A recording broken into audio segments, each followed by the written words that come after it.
everyone. It's so good to see you. Thank you for joining our Great Leadership Awakening book launch and summit. It's lovely seeing everyone. Ariana, one of our co-authors, is here, along with Cherie Gabriel, another co-author. So glad to see both of you and the audience that is here with us today. Thank you so much. My name is Linda Fisk. I have the privilege and honor of serving as the CEO of Leadership Global, the organization that the book was actually named after. Leadership Global is one of the premier communities for women in leadership all over the world. And we help accelerate the success of women in leadership roles all over the world, in Africa, Europe, Australia, New Zealand, North America, South America, really everywhere. If you're interested in learning more about this private, confidential, and supportive community of extraordinary women doing incredible things all around the world, please don't hesitate to reach out to me. It would be my pleasure and honor to connect with any of you. Now let's kick it off because we only have 30 minutes together. So I want to make sure that we use that time appropriately and that all of you feel that you were able to connect to my story in the book, as well as some of the other phenomenal authors that have been a part of today's event. So let me start out by telling you a story, a very personal story. I remember hearing the words from my teacher, but I couldn't grasp what they meant. What is a bastard child? And what does it mean to be born out of wedlock? I was confused, but I could tell from the accusatory tone of her voice and the alarm and disgust on her face that somehow being a bastard meant that you were repulsive, wicked, and the source of some sort of appalling sin. So I didn't understand what she was saying. What? You're adopted? That must mean that you are a bastard child. You were born out of wedlock and in sin. Go stand outside in the hallway. I could hear all the surprised gasps from across the classroom as the other students stared at me in shock. There were whispers and murmurs about the teacher's loud indictment as I struggled to understand what I had done to cause such a booming reprimand. I stared, dazed at my teacher's reaction, and I could feel blood rushing to my face. In my 10-year-old mind, I immediately understood that I was to blame for some sort of detestable act. But as I quickly ran through all the possibilities in my mind, I was baffled. I couldn't understand what I had done wrong. I thought that perhaps if I explained again, the teacher would understand and this devastating blow would quickly be cleared up. Ma'am, I'm not sure what that means, but I have a mom and dad. They chose me. From all the kids in the orphanage, they decided to adopt me. I said in a very quivering, stuttering, very small voice. See, when I was growing up, the sitcom Fathers Know Best, how many of you know Fathers Knows Best? With Robert Young, Jane Wyatt, and their three perfect kids, represented what a family was really supposed to be. And any family that did not fit into that tightly defined mold, consisting of a husband, a wife, and 3 or so children, was absolutely scandalous. Adoption at that time was considered to be shameful. And I remember hearing all the whispered comments for the rest of the year about my identity as the adopted kid. And often those whispers were filled with pity, suspicion, and sometimes even scorn. Now, sitcoms treat adoption as an accepted, even beautiful way to become a family. In fact, the more contemporary sitcom, Modern Family, how many of you are familiar with Modern Family, depicts two dads that are often shown as doting parents and the entire extended family, which includes a really quirky stepfather stepson relationship.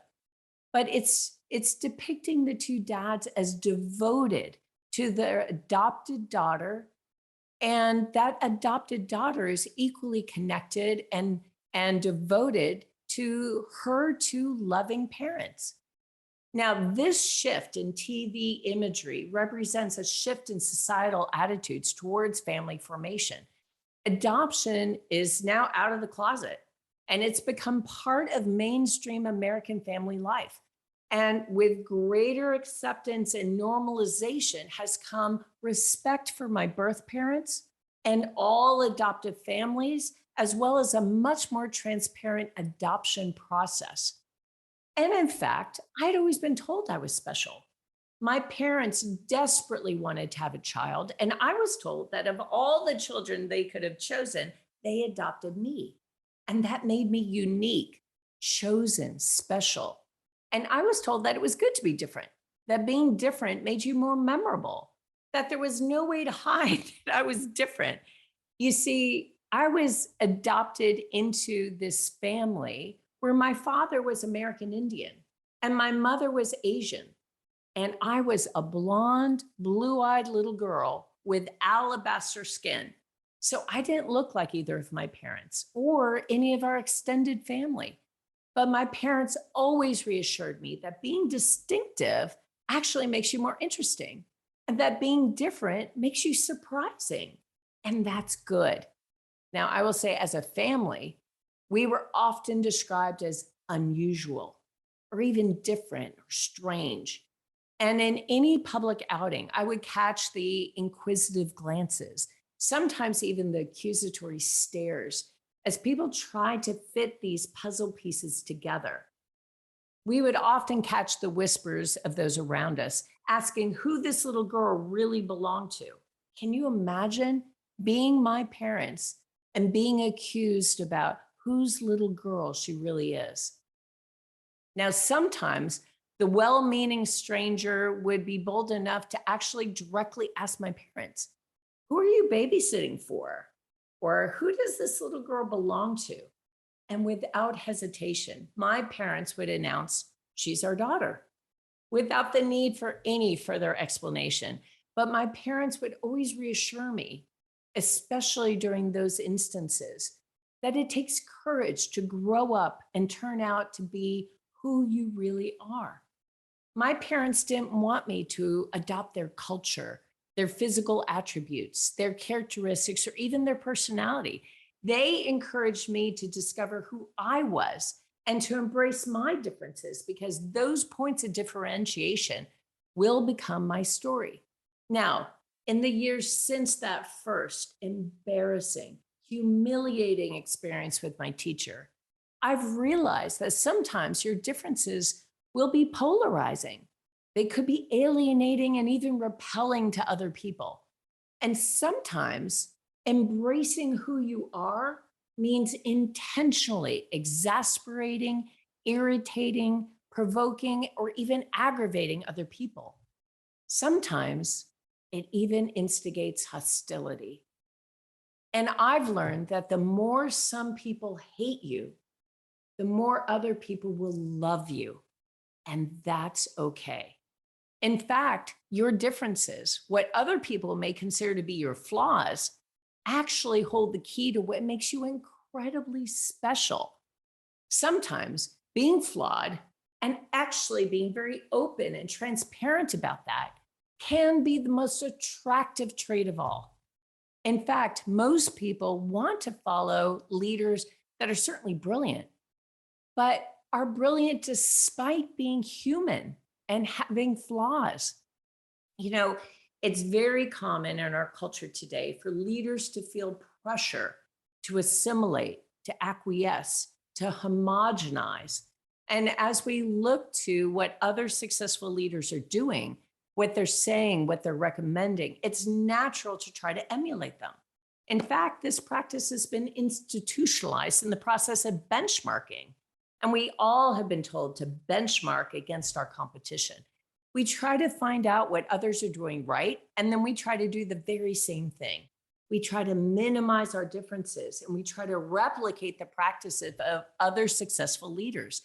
But when everyone in an industry starts copying leaders over time, that entire industry start to look the same. It starts to feel the same, sound the same, and there are no differences. Nothing distinguishes one leader from another. And as Young Mi Moon explains in the book Different, Escaping the Competitive Herd, this dynamic is not unlike a popularity contest in which everyone tries to win by being equally parts friendly, happy, active, and fun, or an election campaign in which all the candidates try to be charming, serious, humble, and strong. How many times have you heard that?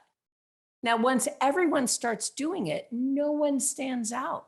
It's a downward spiral of conformity in a sea of sameness. The city of Austin, Texas, you'll often see the slogan, "Keep Austin Weird," on everything from billboards to menus to t-shirts. And Austin, Texas is absolutely unapologetic about their unique identity. And they have embraced and flaunted their weirdness. Austin has learned how to turn a perceived limitation into a strength. And too often, I feel like we're uncomfortable with what makes us weird, what makes us different. But it's time to shift that mindset and begin parading those weaknesses, those flaws, those differences without shame. In fact, to show them off. And the very best leaders often emphasize their personal flaws.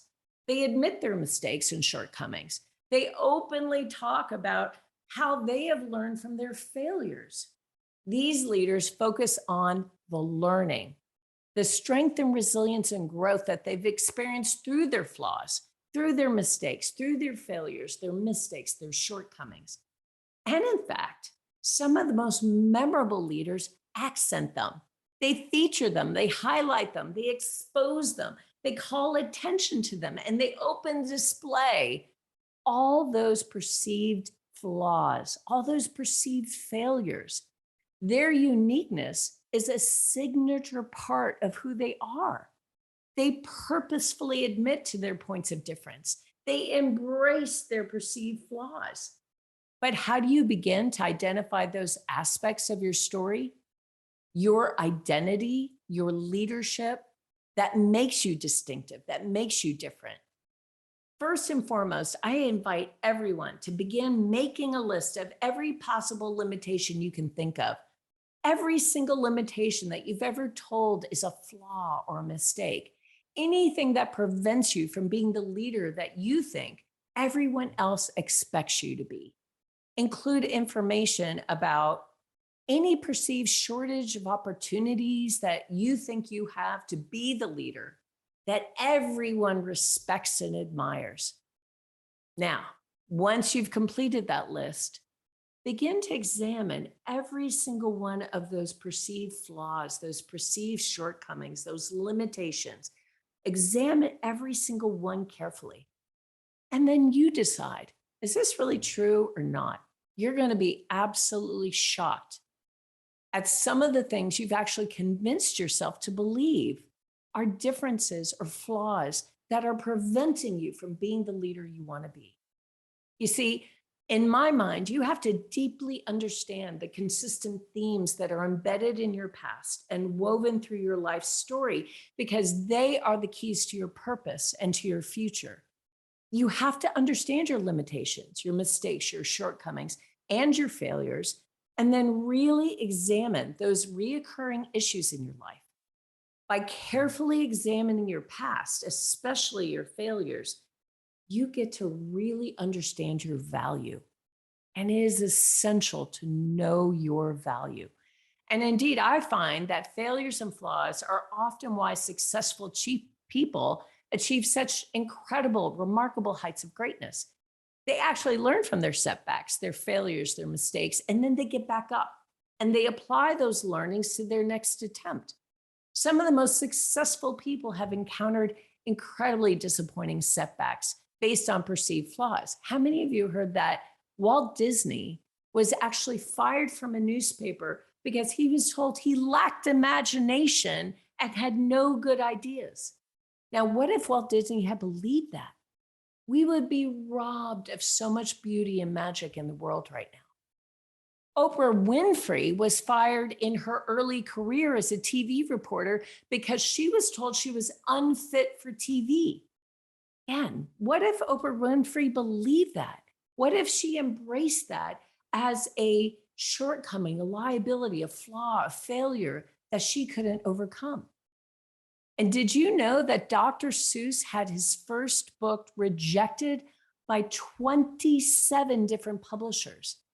Bill Gates was a Harvard dropout, and he started his first business called Trafodata, which was an incredible failure. But those leaders went on to achieve phenomenal heights. And when we approach our failures, our flaws, and our differences with a spirit of generosity, we can counteract the sensation of being under attack, being judged harshly. The key is to turn the focus away from ourselves, away from whether our flaws and failures will be judged harshly by others, and towards helping those around us accept their points of difference. Being able to show kindness and generosity to others, helping others see their unique attributes, their characteristics, has been shown to engender courage, self-acceptance and acceptance of others, and real confidence.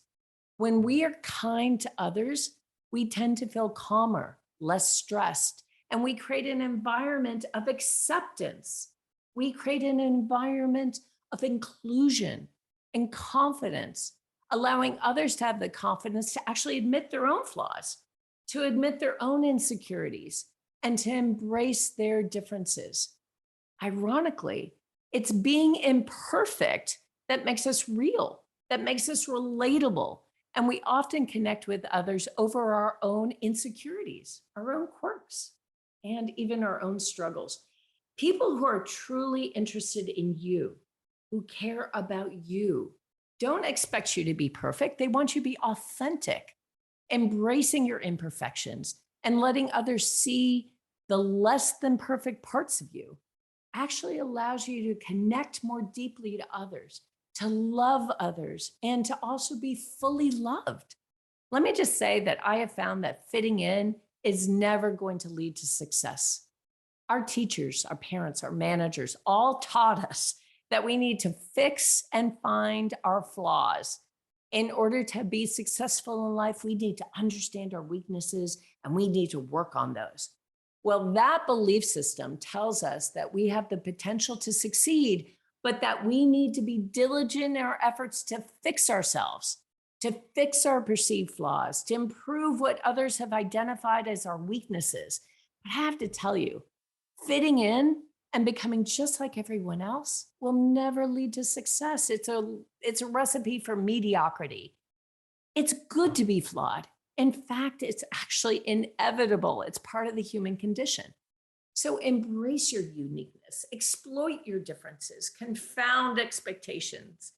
Being different makes you who you are, makes you rare. Being normal just makes you ordinary. I came to embrace the fact that I lived in a Benetton family.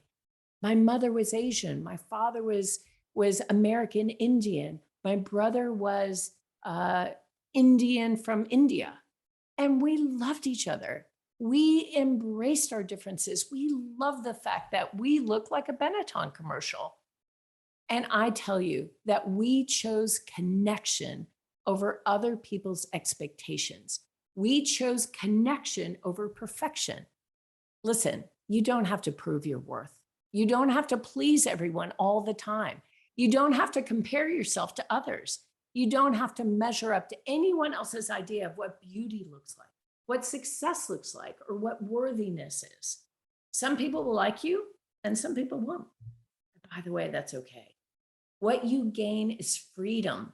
Freedom to be yourself, freedom to do what feels right for you, to pursue your interests, to follow your values, to wear whatever you want, to explore who you really are. Nobody is perfect, but we all have value. And what we don't have is to keep trying to prove it. Choose to let others see your real self rather than hiding behind some sort of facade of perfection. Your differences actually make you surprising. They make you memorable. Now, think about it right now. Think about the most memorable people in your life. Think about the people who really stand out in your memory. Add them to the chat. Who are the most memorable people in your life? I tell you, we remember the unusual events in our lives, not the common ones. And we remember the unusual people in our lives, not the common ones. When we experience something different, we want to tell people about it. Surprising experiences are remembered and shared with others. And we remember the people in our lives that are unique, distinctive. I remember the very first time I saw someone with a mohawk. I was so fascinated. I actually went up to him and said, "Can I touch it? I want to see what it feels like to have hair that stands 4 feet up and is the color of a rainbow." If you're remarkable enough, someone might even write a social media post about you, a blog or a book, all about you. Fitting in and following the lead of others simply makes us invisible. If we fit in, we don't get any attention. And attention is one of the most valuable gifts we can receive. For someone to actually hear us, see us, and appreciate us for who we are. Remember, there are no good substitutes for you in all of your uniqueness. Being unique is all about being different, being unusual, or being uncommon. And unfortunately, instead of embracing our uniqueness, we often try to hide it in an effort to be more normal. We tend to focus on ways that we're similar to others, not different.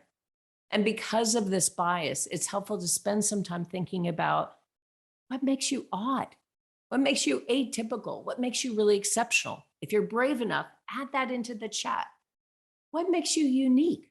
What makes you odd? What makes you weird? What makes you exceptional? Don't focus on trying to fix your perceived weaknesses, your flaws, your differences.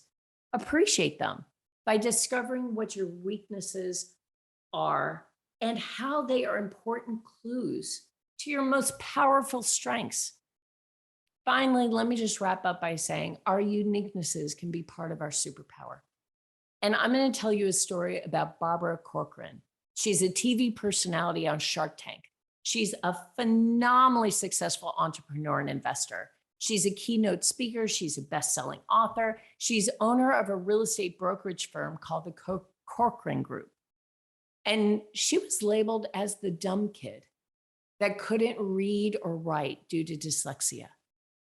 Barbara's credit includes straight D's in high school, in college, and 20 jobs by the time she turned 23, because she was fired from every single job.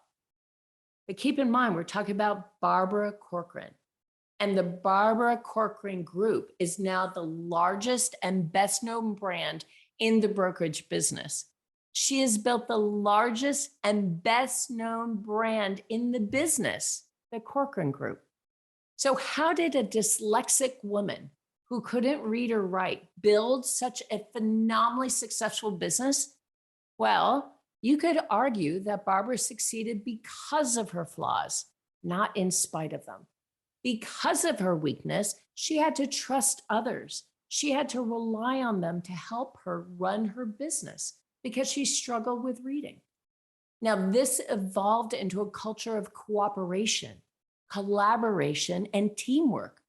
So rather than fierce competition, which is what most brokerage firms were known for, she actually separated herself from the competition and created a collaborative environment and culture.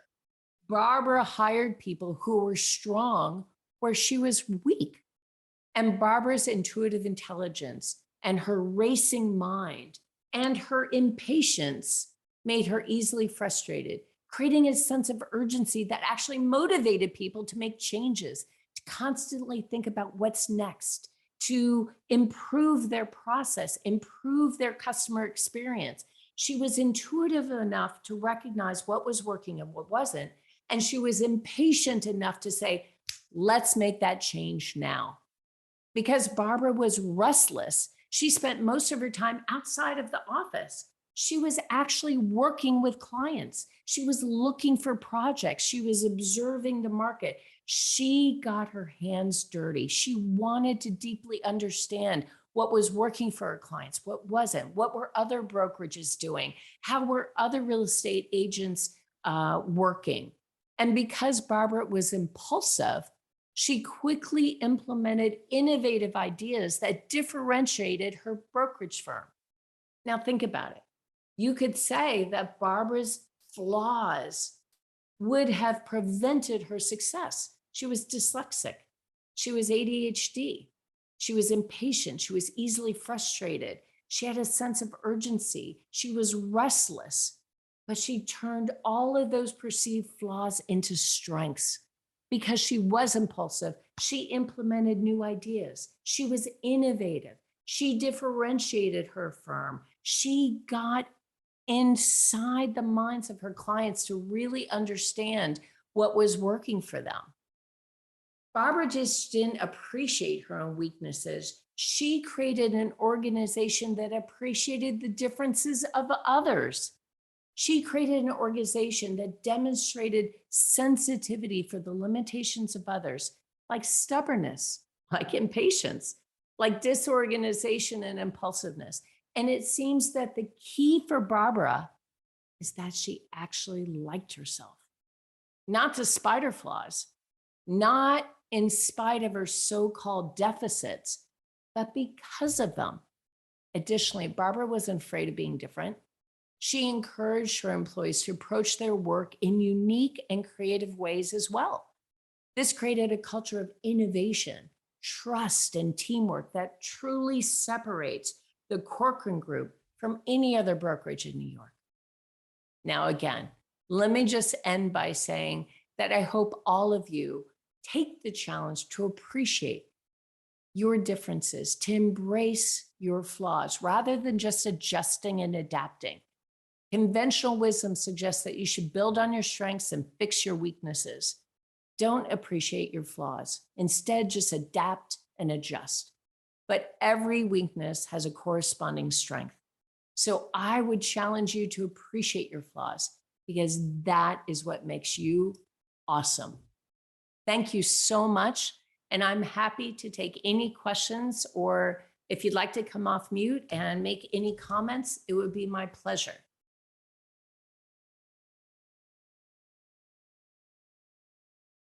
Anyone?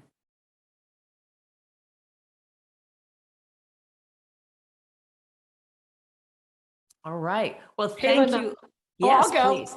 Hi. Yes. I don't think I had any idea that we were so aligned on this very topic. And when we met each other the other day, like you could feel that. So I just want to say thank you for there's so much validation in what you speak about and write about. And it just makes my heart swell. So thank you for doing it and being you. Lisa, thank you. I mean, I met you and I told you, you were absolute one of the highlights of our phenomenal book launch party. And you and I think both align around this idea of being proud of who you are and what you represent and taking full ownership of your strengths as well as your weaknesses. Don't apologize for your flaws. Don't try to fix them. Instead, exploit them, amplify your imperfections, embrace your differences, because that's what makes you special. There are an infinite number of ways to be unique. And remember, the most impactful, memorable, and successful leaders are considered mavericks. They're different, they're unusual. So I have to ask all of you, what's different about you? What makes you proud that you're unique, you're different, you're extraordinary? And maybe you're a bit weird, but that's what makes you so lovable. Yeah, Ariana, I love that. I want to thank you, Linda. This was incredible. From the first day I met you, I knew you were unique and special. And now I see why. This is so amazing, your story. I loved it. And I look forward to learning more about your extraordinary accomplishments. Thank you for sharing. Oh, Ariana, thank you so much. What a lovely, supportive, uplifting, and encouraging comment. Thank you, my friend.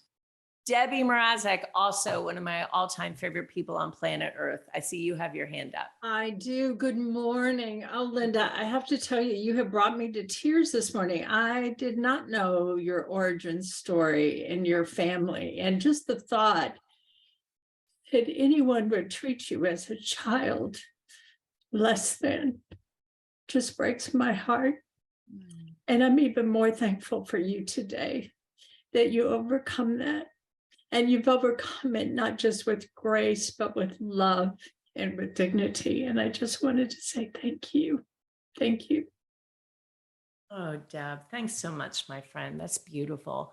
I will tell you that it was my parents modeling for me not to be angry, not to be resentful, but to embrace the fact that we were different and to have forgiveness and understanding for people who weren't quite where we were in terms of understanding the love and the connectedness of our family. And so we had to show them forgiveness, and we had to show them grace, and we had to show them a greater level of understanding because they simply didn't know us and they didn't know how special we were. So in some ways, I remember saying to people, why are you sorry that I'm adopted? I'm not sorry I'm adopted. I love my parents. In fact, I remember growing up thinking, gosh, my biggest regret is I'm never going to look like my mom, who to me was the most beautiful woman I had ever seen. I loved her coloring. I loved her tiny stature. I loved her very feminine, frail, beautiful structure. She was maybe 100 pounds wet. And for those of you who have not met me, I am anything but that. I am 5'9". I am a Viking breed. I look nothing like my mom, who had dark hair and dark eyes and beautiful olive skin and this tiny little beautiful, just almost fragile stature. She was just a lovely person. I remember growing up saying my biggest regret is I'll never look like her. But I love what she looks like. And I thought my father was so handsome. And I thought my brother was just absolutely debonair. But we all learned to really love the differences between us. And what a wonderful lesson I was able to receive as a child. Anyone else? I would love to hear from anyone else. Any other thoughts, any other comments, any other stories you have? All right. Well, ladies, Linda? yes, Peggy. As you were speaking, I have this mug that sits on my desk, and I was going to show it to everyone. I don't know if you can read it. Can you see it? Yes. To thine own self be true. Oh, I love that, Peggy. And it's the fish going in the opposite direction of everybody else. And it's been the story of my life, but it's a story that you just amplified. Yes, absolutely, Peggy. I love that.